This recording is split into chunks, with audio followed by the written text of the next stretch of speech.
धोने वाली बहू। शादी के पहले से ही विभा को कपड़े धोने का बड़ा शौक था।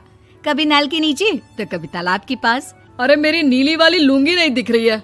विभा की अम्मा, कहाँ रखी है लुंगी? अरे वो तो विभा ने परसों ही धोकर रखी थी आपकी अलमारी में, देखो वहीं होगी।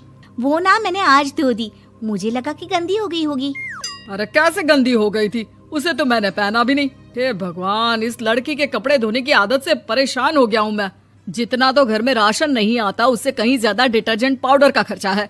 इसकी शादी करवा दो, शादी जाए अपने घर में ही करे काम, फिर चाहे घर के कपड़े धोने हो या पूरे गांव के। हाँ ठीक बोल रही हो, देखता हूँ मैं कोई लड़का। वो दिन भी आ जाता है जब विभा को देखने लड़के वाले आ जाते हैं। लड़की मुझे अच्छी लगी। होने वाली सास कहती है, बेटी अगर कुछ पूछना है तो पूछ लो। वैसे तो हमारी लड़की बहुत ही शर्मीली है, जो बोल दो वो मान लेती है, इसे क्या पूछना होगा। अरे कैसी बात कर रही हो माँ, मुझे इन लोगों के घर रहना है, सवाल तो कई है। हाँ हाँ बेटा, पूछ लो ना, क्या पूछना है। आप लोगों के घर कपड़े कौन धोता है? सास का मुंह बन जाता है। देखो, अगर तुम ये कहना चाहती हो कि तुम्हें कपड़े धोने नहीं आते तो सुन लो, कपड़े मैं ही धोती हूँ, लेकिन तुम्हारे आ जाने के बाद मैं रुमाल तक नहीं धोऊंगी। अरे चुप रहना भाग्यवान, बहू बेचारी घर आई नहीं, उसे डराना शुरू कर दिया। वो क्या है ना बिटिया, अभी तक तो ये कल्लू की माँ ही धोती थी, लेकिन अब तुम्हारे पापा तो दहेज में वॉशिंग मशीन देंगे ही।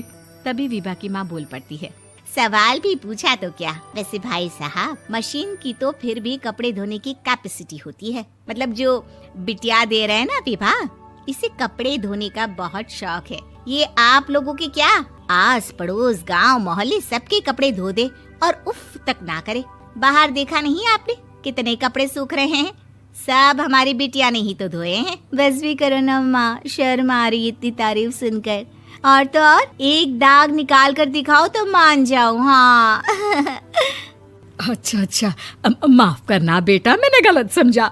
हमें तो रिश्ता बहुत पसंद है। और ऐसे जुड़ जाता है रिश्ता कपड़े धोने का शौक रखने वाली विभा का। उसकी शादी हो जाती है कोयला फैक्ट्री में काम करने वाले कल्लू के साथ। शादी के बाद अचानक विभा चिल्लाती हुई सास के पास आती है। सासू माँ, अरे सासू माँ कहाँ है आप? ये तो धोखा है, धोखा दिया आप लोगों ने मुझे। इसे ससुर के चक्कर के बारे में पता चल गया। अरे तो उसमें तुझे क्यों धोखा मिला है? अरे नल में पानी नहीं आता, कपड़े कैसे कब धुलेंगे? अच्छा, तू पानी नहीं आ रहा उसकी बात कर रही है। तो आपने क्या सोचा? कुछ नहीं। अच्छा, तेरी माँ ने कहा था कि कपड़े धोने का शौक है तुझे, याद आया मुझे। शौक बोलकर कपड़े धोने वाले मेरे जुनून को कम ना आके सासू माँ, कपड़ा धोना मेरा गुरूर है। तभी पति भी वहाँ आ जाता है। अभी मैंने इसे सनी देओल की फिल्म दिखाई है, उसी के डायलॉग मार रही है माँ। अच्छा सुन, साफ बता रही हूँ, पानी सुबह 4 से 6 और शाम को 10 से 12 आता है, समझी?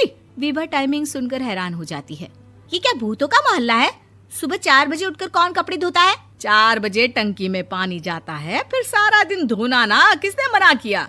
अरे कैसी बात कर रही हैं? 200 लीटर की टंकी में कितने कपड़े धो लूंगी मैं? सुबह ही उठ जाऊंगी मैं। अब क्या था, विभा सुबह 4 से लेकर रात के 12 बजे तक कपड़े ही धोती रहती। एक रोज सास पड़ोस से निकलकर कहीं जा रही होती है कि साथ वाली कहती है, हाँ कल्लू की माँ, जरा ये बताओ कि 2 साड़ी है, 2 ब्लाउज और एक पेटीकोट और एक नाड़े वाला लंबा कच्छा। हाँ तो? अरे तो क्या, कितना लोगी धुलाई ये बताओ। धोबन दिख रहे हैं हम क्या? हमारे पति सरकारी नौकरी से अभी रिटायर हुए हैं और बेटा सुपरवाइजर है कोयला फैक्ट्री में। धोबन समझ रखा है हमें? हाय रे कल्लू की अम्मा, माफ कर दो, वो तो मोहल्ले में यही सब बता रहे थे कि तुमने बहू को कपड़ा धुलवाने के काम में लगा दिया है। सास को पड़ोसन की बात सुनकर गुस्सा आ जाता है। वो घर पहुंचती है जहां घर के बाहर ही इतने सारे कपड़े सूख रहे होते हैं जितने कि किसी धोबन के घर पर। अरे ओ कल्लू की दुल्हन, बाहर निकल। माँ जी यहीं आ जाओ, बाथरूम में चादर धो रहे हैं हम। अरे अभी हम धोते हैं, तुमको बाहर निकलो। ये आस पड़ोस वाले बोल रहे हैं कि हम बहू से कपड़े धुलवा कर उसे कपड़ा धोने वाली बना दिए हैं। अरे छोड़ो ना माँ जी, किन लोगों की बातों में आती हो? आस पास के लोगों का तो काम ही होता है कि वो किसी तरह सास बहू को लड़ा दे। बहू सारे घर के कपड़े धोती है, ये क्या कम है? बोलिए। सास को भी लग जाता है कि वो बहू का ये सनकीपन नहीं छुड़वा सकती, इससे अच्छा है कि खुद ही चुप हो जाए। एक रोज सास और बहू मंदिर जाते हैं, जहाँ सास की साड़ी वहाँ खड़ी भीख मांगने वाली से मिलती है। माँ जी क्या बात है, आपकी साड़ी उस भिखारन से कितनी मिल रही है ना? हाँ हाँ देखो तो, दोनों की साड़ी मिल रही है। क्या बात है कल्लू की अम्मा, तुम खुद को तो अफसर की बीवी बताती हो और ऐसी सिंपल सी प्लेन साड़ी पहनकर घूमती हो। सिंपल और प्लेन नहीं है ये साड़ी। तो क्या सोने के धागे से फूल बने हैं? कुछ भी सासू माँ, कुछ भी। हाँ बने थे इस साड़ी में सोने के धागे से फूल। मेरे पति लेकर आए थे मद्रास से स्पेशली मेरे लिए 10,000 की। ताहे भाई साहब इस भिखारन के लिए भी सेम टू सेम साड़ी लेकर आए होंगे 10,000 की। सास उस वक्त तो कुछ नहीं कहती, लेकिन बहू के साथ घर आती है और अलमारी से एल्बम निकाल कर लाती है। ये साड़ी देख रही है, ये वही साड़ी है जिसे मैंने अभी पहना था। इस साड़ी में ये जो चमकदार फूल दिख रहे हैं ना, ये सोने के धागों से काढ़े गए हैं। लेकिन तू लोकल वॉशिंग मशीन ब्रश से घिस घिस कर सारे फूलों को निकाल कर साड़ी प्लेन कर दी।